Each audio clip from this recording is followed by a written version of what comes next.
Philadelphia. Welcome back, everybody. I've got so much to tell you about Watching the Birds, the social club, the podcast, and the movement that we are going to build together. But I am certainly not in a mood to take a Super Bowl victory lap. It's been a while since I've talked to you.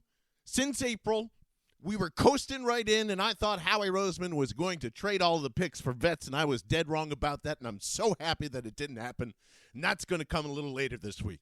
But I can't do a victory lap right now because I am fucking pissed off over the last 3 months. Ever since the draft stopped, bullshit about the Philadelphia Eagles and Jalen Hurts has continuously and constantly shit out of people's mouths like we are supposed to respect those words, and we are standing here like we didn't just win a fucking Super Bowl. And not only that, but destroy everybody in everyone's path while doing so, setting NFL records and making people believe that Jalen Hurts wasn't even a part of this football team or giving any effort or fucking throwing a dagger to Devontae Smith in one of the most lopsided Super Bowls in fucking history if it wasn't for CJGJ lollipopping it in the fourth quarter. As soon as that happened, Rodger Goodell and his cronies tried to push out the tush push.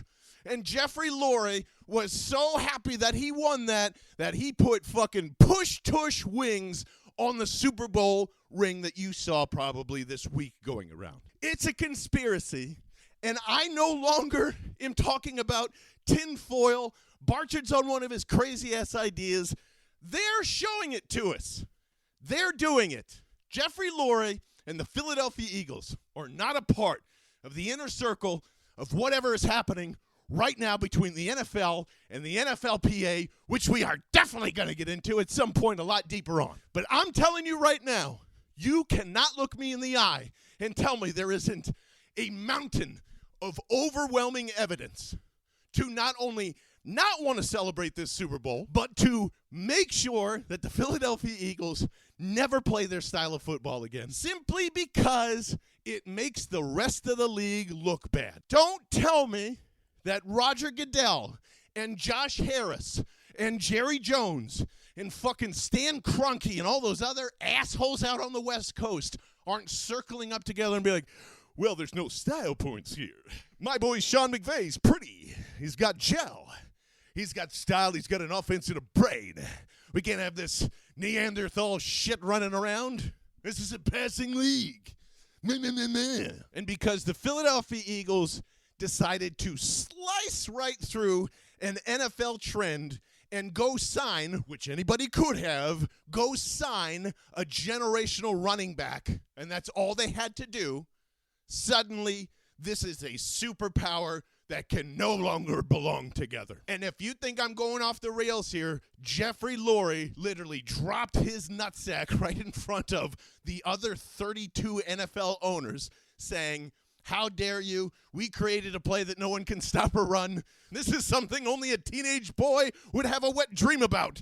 And if you think I'm making that up, he definitely said that, according to reports. You need some more evidence that Rodger Goodell is completely against us? Great. You've been listening to it all week. Jalen Hurts, top 9, not top 10. He's this, he's that. The Eagles aren't that good. Ever since the Eagles won the Super Bowl, it's been nothing but get that fucking play out of here, and they're not that good. They're not that good. And, man, I got to admit something very silly. Around May, I probably had some of the same little silly feelings that you did. I don't know how the Eagles are going to top this. I don't know how they're going to have enough energy to go back and try and win another Super Bowl back-to-back. And then all these little things start to pop up around this large noise that is happening right now. You see Jalen Hurts not even drinking a sip of alcohol at any of the team celebrations. And he's done that his entire life. This is nothing new. I'm just saying, keep watching what the captain does as this happens. Our latest victim in the Jalen Hurts critique happens to be Cam Newton. Jalen Hurts isn't a special guy. He's not a playmaker. He's not this. He's not that. It was such a bad take. Just if you haven't heard it yet, don't even worry about it. It was so bad, Des Bryant disagreed with it. and called Jalen Hurts one of the best quarterbacks in the league because of the take. And when there's bulletin board material for Jalen Hurts, big or small, that man idolizes Michael Jordan, Kobe Bryant. What do you think he's going to do with that? Say, oh, it's out of context. That's not what he really meant. He wants to kill you. And that's what people don't understand about Jalen Hurts. They use every type of qualification, every stat to tell you why he's not a good quarterback. He wants to fucking kill you. Not with his words. He'll sound like a poet if he wants to do that. That's totally fine. That's why it annoys you. It's why it annoys most people after a post game. It annoys his teammates that he doesn't get high or too low. He just stays the same, and we judge him consistently even though he stays the same. That's why you get mad at him. That's why. He's a killer. He's smarter than you, and he knows he doesn't need to throw the football when he's got generational talent everywhere. And you want him to be an aggressive, egotistical asshole like Justin Herbert and lose in the playoffs because it's better for the headline. Well, at least it wasn't Joe Burrow. At least it wasn't Lamar. He played all he could.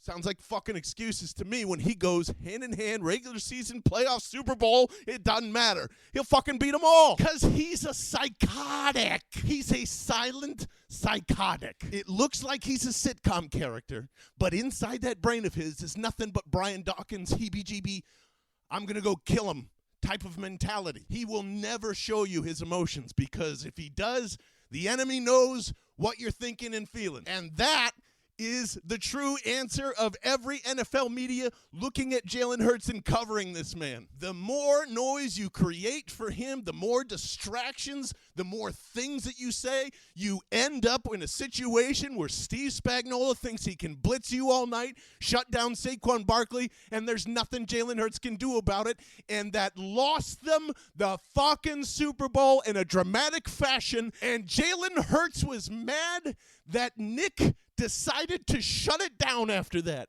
He wanted to fucking step on their necks.